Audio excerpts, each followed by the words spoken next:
ಕಳೆದು ಹೋದ ಗೌರವವನ್ನು ಮರಳಿ ಪಡೆಯುವ 8 ಉತ್ತಮ ವಿಧಾನಗಳು. ಗೆಳೆಯರೇ, ಇವತ್ತಿನ ವಿಡಿಯೋದಲ್ಲಿ ನಾವು ನಮ್ಮ ಕಳೆದು ಹೋದ ಗೌರವವನ್ನು ಮರಳಿ ಪಡೆಯುವ ವಿಧಾನಗಳ ಬಗ್ಗೆ ತಿಳಿದುಕೊಳ್ಳೋಣ.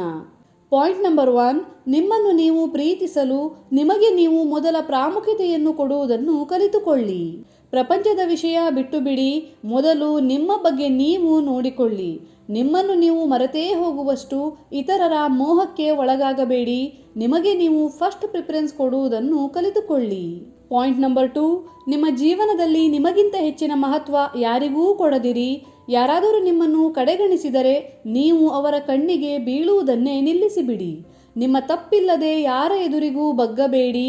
ಒತ್ತಾಯದಿಂದ ಯಾರನ್ನೂ ಕೂಡ ನಿಮ್ಮ ಜೀವನದಲ್ಲಿ ಉಳಿಸಿಕೊಳ್ಳಬೇಡಿ. ಪದೇ ಪದೇ ಒಬ್ಬರ ಎದುರಿಗೆ ಬಗ್ಗುವುದು, ಪದೇ ಪದೇ ರಿಕ್ವೆಸ್ಟ್ ಮಾಡುವುದನ್ನು ಮಾಡಿದರೆ ನಿಮ್ಮ ಸ್ವಗೌರವ ಉಳಿಯುವುದೇ ಇಲ್ಲ. ನಿಮ್ಮ ಪ್ರಾಮುಖ್ಯತೆಯನ್ನು ನೀವೇ ಅರ್ಥ ಮಾಡಿಕೊಳ್ಳಿ ಮತ್ತು ಅಂಥವರನ್ನು ನಿಮ್ಮ ಜೀವನದಿಂದ ದೂರವಿಡಿ. ಪಾಯಿಂಟ್ ನಂಬರ್ 3, ಯಾರಿಗೂ ನಿಮ್ಮ ದೌರ್ಬಲ್ಯಗಳ ಬಗ್ಗೆ ತಿಳಿಸಬೇಡಿ. ಇಲ್ಲದಿದ್ದರೆ ಆ ವ್ಯಕ್ತಿ ನಿಮ್ಮನ್ನು ದುರ್ಬಲನಾಗಿ ಕಾಣುತ್ತಾನೆ ಅಥವಾ ಲೆಕ್ಕಕ್ಕೆ ತೆಗೆದುಕೊಳ್ಳುವುದಿಲ್ಲ. ನಿಮ್ಮನ್ನು ನೀವು ಎಷ್ಟು ಸ್ಟ್ರಾಂಗ್ ಮತ್ತು ಇಂಡಿಪೆಂಡೆಂಟ್ ಮಾಡಬೇಕೆಂದರೆ ಪ್ರತಿಯೊಬ್ಬರೂ ನಿಮ್ಮ ಜೊತೆಗೆ ಇರಲು ಬಯಸಬೇಕು. ನೆನಪಿರಲಿ, ನಿಮ್ಮ ಶಕ್ತಿ ಮತ್ತು ದೌರ್ಬಲ್ಯವನ್ನು ಸ್ವತಃ ನೀವೇ ನಿರ್ಧರಿಸುತ್ತೀರಿ. ಹಾಗಾಗಿ ಪ್ರತಿಯೊಂದು ನಿರ್ಧಾರವನ್ನು ಬುದ್ಧಿವಂತಿಕೆಯಿಂದ ತೆಗೆದುಕೊಳ್ಳಿ. ಯಾರ ಎದುರಿಗೂ ದುರ್ಬಲನಾಗಿ ಕಾಣಿಸದೇ ಇರುವುದೇ ನಿಮ್ಮ ನಿಜವಾದ ಶಕ್ತಿಯಾಗಿರುತ್ತದೆ. ಹಾಗಾಗಿ ನಿಮ್ಮ ದೌರ್ಬಲ್ಯಗಳನ್ನು ಗುಪ್ತವಾಗಿಯೇ ಇಡಿ. ಪಾಯಿಂಟ್ ನಂಬರ್ 4, ನಿಮ್ಮ ಜೀವನದಲ್ಲಿ ಎಂತಹದೇ ಪರಿಸ್ಥಿತಿ ಬಂದರೂ ನಿಮ್ಮ ಆಲೋಚನೆಯನ್ನು ಮಾತ್ರ ಸಕಾರಾತ್ಮಕವಾಗಿಯೇ ಇಡಿ. ನೆನಪಿಡಿ, ಸುಖವಿರಲಿ ಅಥವಾ ದುಃಖವಿರಲಿ ಒಂದು ಸಮಯದ ತನಕ ಮಾತ್ರ ಇರುತ್ತದೆ. ಹಾಗಾಗಿ ನಿಮ್ಮ ಆತ್ಮವಿಶ್ವಾಸವನ್ನು ಬೀಳಲು ಬಿಡಬೇಡಿ. ಸಕಾರಾತ್ಮಕವಾಗಿ ಆಲೋಚಿಸಿ ಮತ್ತು ಮುಂದಕ್ಕೆ ಸಾಗುತ್ತಾ ಇರಿ. ಪಾಯಿಂಟ್ ನಂಬರ್ 5, ಯಾರನ್ನಾದರೂ ದ್ವೇಷಿಸುವಲ್ಲಿ ಸಮಯವನ್ನು ವ್ಯರ್ಥ ಮಾಡುವ ಬದಲು ನಿಮ್ಮನ್ನು ನೀವು ಉತ್ತಮರನ್ನಾಗಿಸುವಲ್ಲಿ ಶ್ರಮವನ್ನು ಹಾಕಿ. ನಿಮ್ಮನ್ನು ನೀವು ಬದಲಾಯಿಸಿಕೊಳ್ಳಿ. ಅಭ್ಯಾಸಗಳನ್ನು ಬದಲಾಯಿಸಿ. ಮರಳಿ ಅವರನ್ನು ಭೇಟಿಯಾಗುವಾಗ ಮೊದಲಿನಂತೆ ಇರಬೇಡಿ. ಎದುರಿನವನು ಆಲೋಚನೆ ಮಾಡುತ್ತಲೇ ಇರಬೇಕು, ನಾನು ಒಂದು ಕಾಲದಲ್ಲಿ ಕಡೆಗಣಿಸುತ್ತಿದ್ದ ವ್ಯಕ್ತಿ ಇವನೆಯೇ ಎಂದು. ಅವನಿಗೆ ಅವನ ನಿರ್ಧಾರದ ಮೇಲೆ ಪಶ್ಚಾತ್ತಾಪವಾಗಬೇಕು, ಎಂತಹ ವ್ಯಕ್ತಿಯನ್ನು ಕಳೆದುಕೊಂಡೆ ಎಂದು. ಆದರೆ ನೀವು ಮಾತ್ರ ಅವನಿಗೆ ಮೊದಲು ಕೊಡುತ್ತಿದ್ದಷ್ಟು ಗಮನವನ್ನು ಕೊಡಬಾರದು, ಪ್ರಾಮುಖ್ಯತೆಯನ್ನು ಕೊಡಬಾರದು. ನೆನಪಿರಲಿ, ನಮ್ಮ ಗಮನವನ್ನು ಇತರರಿಂದ ಬದಲಾಯಿಸಿ ಯಾವಾಗ ನಮ್ಮ ಮೇಲೆ ಇಡುತ್ತೇವೋ ಆಗ ನಾವು ಆಕರ್ಷಕ ವ್ಯಕ್ತಿಯಾಗಿ ಬದಲಾಗುತ್ತೇವೆ.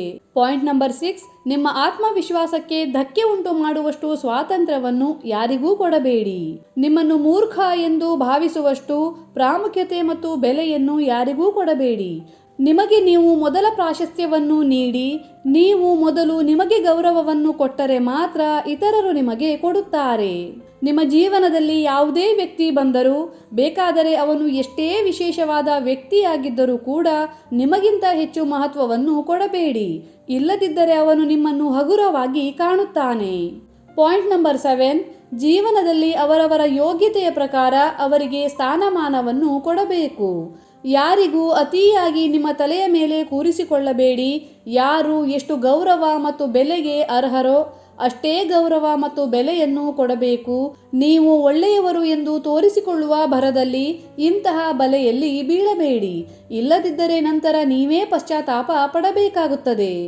ಇನ್ನು ಕೊನೆಯದಾಗಿ, ನಿಮ್ಮ ಆತ್ಮಗೌರವವನ್ನು ಹೆಚ್ಚಿಸಬೇಕಾದರೆ ಮೊದಲು ನೀವು ಶಕ್ತಿಯುತ ಮತ್ತು ಯಶಸ್ವಿಯಾಗಿ ನಿಮ್ಮ ವ್ಯಕ್ತಿತ್ವವನ್ನು ಸುಧಾರಿಸಿಕೊಳ್ಳಿ. ಆಗ ಜನರೇ ನಿಮ್ಮ ಹಿಂದೆ ಬರುತ್ತಾರೆ ಮತ್ತು ನಿಮ್ಮ ಗೆಳೆತನವನ್ನು ಬಯಸುತ್ತಾರೆ. ಗೆಳೆಯರೇ, ಈ ವಿಡಿಯೋ ಬಗೆಗಿನ ಅನಿಸಿಕೆ ಅಭಿಪ್ರಾಯಗಳನ್ನು ಕಮೆಂಟ್ನಲ್ಲಿ ತಿಳಿಸಿ. ವಿಡಿಯೋ ಇಷ್ಟ ಆದರೆ ಒಂದು ಲೈಕ್ ಕೊಡಿ ಮತ್ತು ಚಾನಲನ್ನು ಸಬ್ಸ್ಕ್ರೈಬ್ ಮಾಡಿ.